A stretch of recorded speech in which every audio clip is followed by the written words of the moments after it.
I'll have to tell you about Grandpa Wright. Uh, he lived in Thane. I'm going to tell you a different one. I'll tell you a different one. When I was probably 5,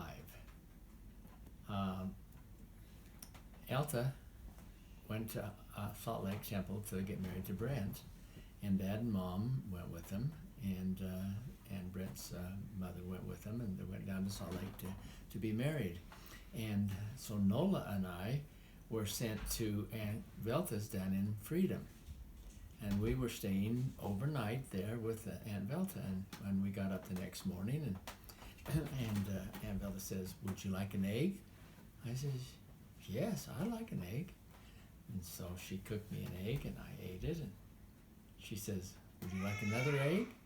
I says, "Yeah, I've never had 2 eggs." And so she cooked me another egg, and then when I finished that one, she says, "Would you like another egg?" And I says, "Yes." And Nola was, she was, she was going crazy, and so she cooked me another egg, and by the time I got to 6 eggs, I was happy as could be, because I'd never ever had more than one. Never 2 eggs, but I had 6 eggs there, and Nola was just, she didn't know what to do. But Aunt Velta was as happy as could be. But so anyway, I'll tell you then. Grandpa Wright was Mom's father, and Aunt Velta's father, and Aunt Leah's, and Aunt Rena's, and Aunt Gladys's, and Uncle.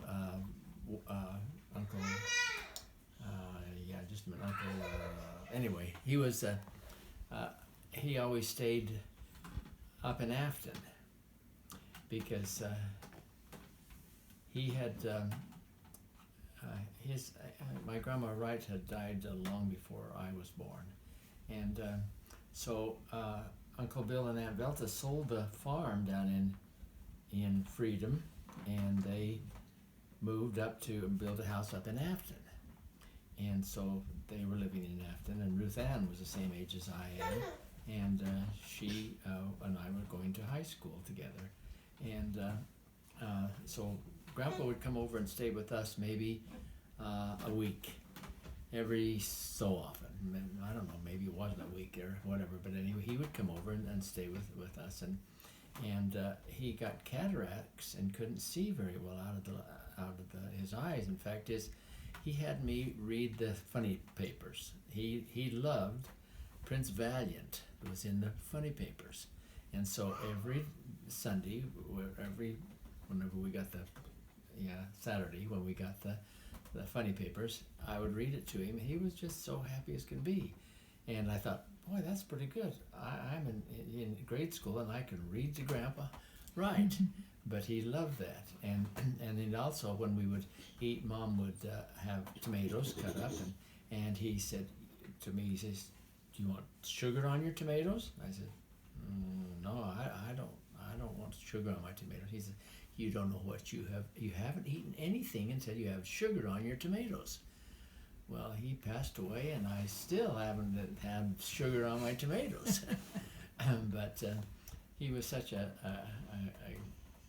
joy to me. He was very thin when he was old, and I kind of look in the mirror now and I think, I must have been related to my Grandpa Wright, because I'm just about the same as he was.